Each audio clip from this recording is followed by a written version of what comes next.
السلام علیکم ورحمۃ اللہ وبرکاتہ۔ استقبال ہے آپ کا محمد افضل آفیشیل یوٹیوب چینل پر۔ ناظرین کرام، مولانا محمود مدنی نے ایک بڑا بیان دیا ہے جو تمام مسلمانوں کو ضرور سننا چاہیے۔ مسلمان ایک اللہ کے علاوہ کسی کی پوجا نہیں کرتے۔ وطن محبوب ہے، معبود نہیں۔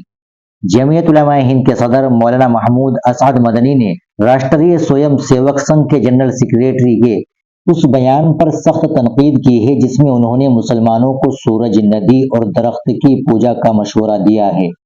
مولانا مدنی نے کہا کہ ہندو اور مسلمان اس ملک میں صدیوں سے ایک ساتھ رہتے آئے ہیں اور مسلمانوں کا عقیدہ توحید اور ان کا طریقہ عبادت کسی ذی شعور سے پوشیدہ نہیں، لیکن افسوس کا مقام یہ ہے کہ ہوس والے جیسے تعلیم یافتہ شخص سمیت سنگھ کے دیگر کلیدی عہدوں پر فائز افراد نے آج تک اسلام اور مسلمانوں کو سنجیدگی سے سمجھنے کی کوئی کوشش نہیں کی۔ مولانا مدنی نے واضح کیا کہ توحید، ایک خدا پر ایمان اور صرف اس کی عبادت اور عقیدہ رسالت اسلام کے بنیادی ارکان ہیں۔ ان سے بال برابر انحراف کی صورت میں کوئی شخص مسلمان نہیں رہ سکتا۔ اس وطن کی مٹی اور فطرت سے محبت اور اس کا تحفظ اور اس کی عبادت دو الگ الگ چیزیں ہیں۔ عقیدہ توحید پر ایمان رکھنے والے ہندوستانی مسلمانوں کو خدا کے سوا درخت، دھرتی، سورج، سمندر یا ندی کی پوجا کی دعوت دینا کہ سنگ محبوب اور معبود کے درمیان بنیادی فرق کو سمجھنے اور سمجھانے میں ناکام رہا ہے۔ یہ اس بات کا بھی مظہر ہے کہ سنگ فکری اور عملی طور پر ملک کی رہنمائی کی اہلیت نہیں رکھتا یا پھر وہ اس ذمہ داری کو سنجیدگی سے لینے کے لیے تیار نہیں ہے۔ مولانا مدنی نے کہا کہ جمعیت علماء ہند نے ہمیشہ خیر سگالی، مکالمہ اور باہمی احترام کے لیے جد و جہد کی ہے۔ ہم نے آگے بڑھ کر یہ کوشش کی کہ سنگھ اور دیگر ہندوتوا وادی عناصر کے ذہنوں میں اسلام اور مسلمانوں کے بارے میں پائی جانے والی غلط فہمیوں کو دور کیا جائے۔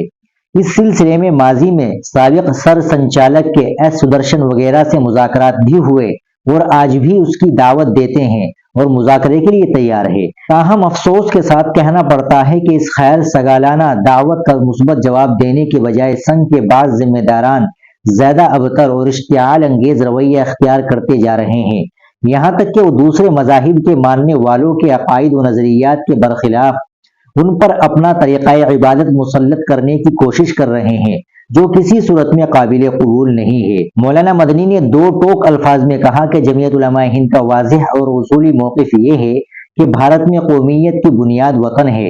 اس وطن میں رہنے والے تمام باشندے، خواہ ان کا مذہب یا نظریہ کچھ بھی ہو، ایک قوم ہے۔ ہمارے نزدیک قومیت کا رشتہ زمین اور مشترکہ وطنیت ہے، جبکہ سنگھ قومیت کی بنیاد ہندو کمیونٹی اور ایک مخصوص تہذیبی تصور پر قائم کرنا چاہتا ہے۔ مولانا مدنی نے ڈاکٹر بھیم راؤ امبیڈکر کا حوالہ دیتے ہوئے کہا کہ انہوں نے اس حقیقت کو تسلیم کیا ہے کہ بھارت میں متعدد تہذیبیں موجود ہیں، صرف ایک ہندو تہذیب نہیں۔ ایسے میں نہ کوئی ایک تہذیب راشٹر واد کی بنیاد بن سکتی ہے اور نہ ہی ہندو کمیونٹی قومیت کی واحد مشترکہ بنیاد وطن ہے۔ مولانا محمود اسعد مدنی نے زور دے کر کہا کہ ملک کی تعمیر و ترقی اور بھارت کو ایک ترقی یافتہ ملک بنانے کے لیے ضروری ہے کہ قومی یکجہتی کو فروغ دیا جائے۔ اس مقصد کے لیے سنجیدہ مکالمہ، باہمی احترام اور آئینی اقدار کے تحفظ کے سمت مؤثر اور عملی اقدامات کیے جائے۔ ناظرین کرام، آپ مولانا محمود مدنی کے اس بیان کے تعلق سے کیا کہیں گے؟ کمنٹ باکس میں ضرور بتائیے گا۔ ویڈیو کو لائک اور شیئر بھی ضرور کر دیجیے گا، اور آپ ہمارے چینل پر نئے ہو تو چینل کو بھی سبسکرائب کر لیجیے گا۔ ملتے ہیں انشاءاللہ اگلی ویڈیو کے ساتھ۔ السلام علیکم ورحمۃ اللہ وبرکاتہ۔